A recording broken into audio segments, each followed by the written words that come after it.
అందరికీ నమస్కారం.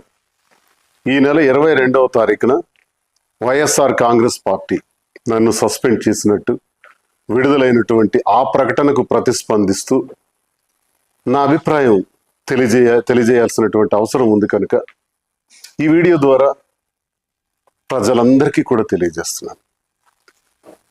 వైఎస్ఆర్ కాంగ్రెస్ పార్టీ గురించి మాట్లాడే ముందుగా జగన్మోహన్ రెడ్డి గారు నాకు ఈ స్థాయిని, ఈ గౌరవాన్ని, ఈ హోదాను ఇచ్చినటువంటి జగన్మోహన్ రెడ్డి గారికి నా ధన్యవాదాలు నేను తెలియజేస్తున్నాను.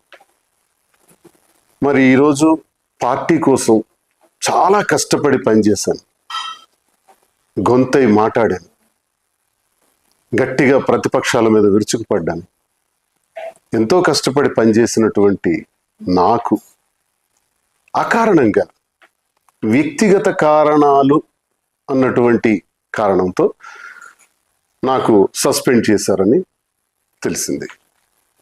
అయితే ఇందుకు నేను పార్టీ నాకు అందించినటువంటి సహకారం, రాజశేఖర్ రెడ్డి గారితో అడుగులు వేసిన నేను, జగన్మోహన్ రెడ్డి గారితో నడుస్తున్న నేను, నా హృదయంలో జగన్మోహన్ రెడ్డి గారు ఇప్పుడు కూడా చిరస్మరణీయం. అయితే ఈ రాజకీయ క్రీడలో